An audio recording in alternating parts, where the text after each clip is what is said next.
E meus amigos, bem-vindos de novo ao Loucos pela Fama, estrelando o Jack, o Alan, Khan e Léo Gomes que não estão aqui. Bom, meus amigos, agora lá vou eu, comer uma pimenta, desafiando os Loucos pela Fama.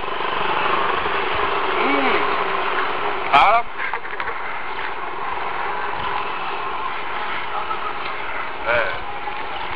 Tá aguentando.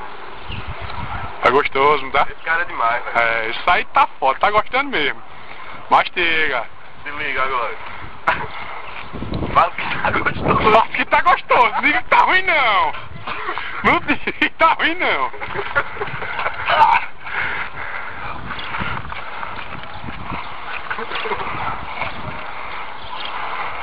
Será que ele vai secar essa garrafa?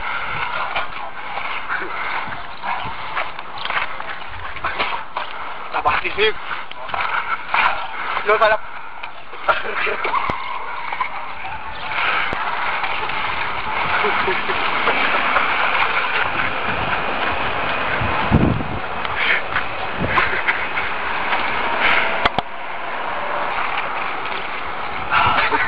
Olha o olho do cara, velho. E essa açúcar. Qual é a sensação, Jack? Péssimo, horrível.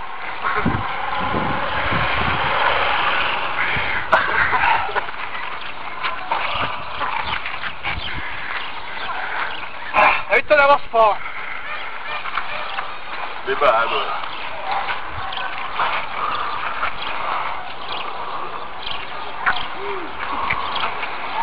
Essa água era pra ser gelada, tá?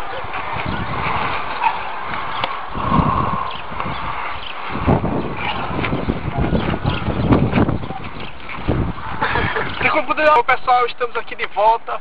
Vai passar mais um efeito da pimenta, eu vou urinar.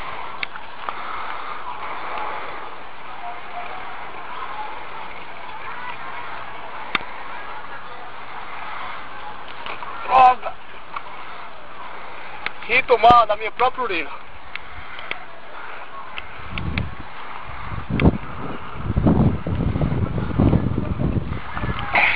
Pior do que cerveja.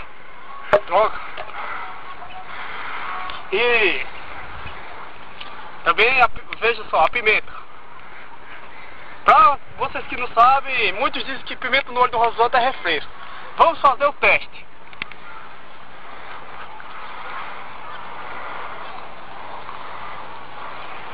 Ai, ai, ai, ai, ah, oh, oh, tô cego. Puta que pariu.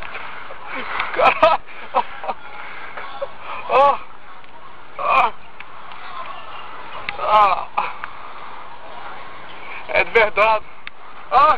Começando a arder mais ainda. E pra fechar com chave de ouro. Ai, meu rabo tá queimando.